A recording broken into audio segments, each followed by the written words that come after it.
আসসালামু আলাইকুম দর্শক, কেমন আছেন? আশা করি আল্লাহর বিশেষ রহমতে আমি ভালো আছি।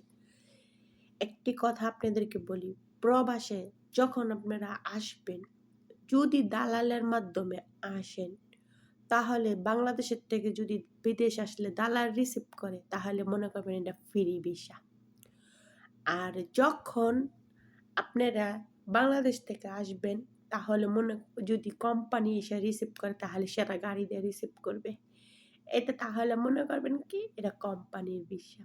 ঠিক আছে? তো আরেকটা কথা হইছে, সাপ্লাই ভিসা কিন্তু এটাও একটা কোম্পানি। ঠিক আছে? তো একই জিনিস। ঠিক আছে? তো আসার পরে আপনি যার কাছে থেকে আসবেন, দালাল ধরে আসেন আর যাই ধরে আসেন দর্শক, তো একটি জিনিস লিখিত দিয়ে আসতে বলবেন। দে কি লিখিত জানেন? আপনারা স্ট্যাম্পের মধ্যে সাইন দেন। আল্লাহ দালাল যেই জায়গাতেই হোক। ঠিক আছে? আমাকে ১৫ মাসের আপনারা আকামা করে দিবেন। যখন আপনাকে ১৫ মাসের আকামাটা করে দিবে দর্শক, তাহলে আপনার কোনোখানে গিয়ে ঠেকবেন না। কেন না? এই ১৫ মাসের ভিতরে আপনি আপনার বাসাটা বুঝতে পারবেন। আস্তে, আস্তে নিজেকে নিজে করতে পারবেন। আর ৩ মাসের আকামা এমনি সরকারের আকামা। বুঝছেন? এটা দিয়ে আপনি কি করে দিবে? তখন আপনি একটা বিপদে পড়তে পারবেন বা কিচ্ছু। তার জন্য আমি প্রত্যেকটা ভাইয়ের উদ্দেশ্যে কইরা বলি যে আপনারা চেষ্টা করবেন ওইখানের থেকে কথার থেকে, কারণ যখন আপনার দালালে ১৫ মাসের আকামা না করে দিবে, তাহলে টাকা রিটার্ন ফেরত দিতে হবে।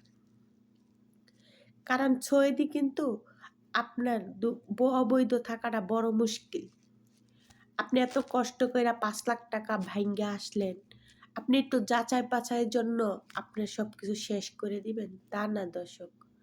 প্রত্যেকটা ভাই ও বোনেদের উপলক্ষে বলতেছি যে আপনারা এই কাজটা ভিসা দিলে ভিসা আপনি চেক-ইন করাইবেন। ভিসাটা আপনার কি? এখানে যদি ফ্রি ভিসাও যদি থাকে, আপনার লেখা থাকে যে ফ্রি ভিসা। যদি কোনো মালিকের ভিসাও থাকে, তাহলে লেখা থাকে মালিকের নাম। যদি কোম্পানির ভিসা থাকে, তাহলে লেখা থাকবে কোম্পানির নাম। যেই কোম্পানির নামটা থাকবে এই কোম্পানিরই থাকবে।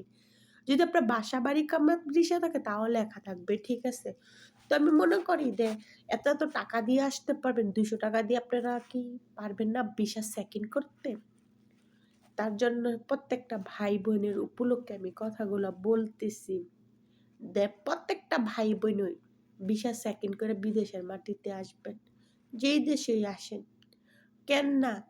একটা মধ্যবিত্ত ফ্যামিলিরাই কিন্তু প্রবাস আসতে পারে। গরিবেরা প্রবাস আসবে না। কারণ এত টাকা কোথায় পাবে? দর্শক কোথায় পাবে? বুঝেন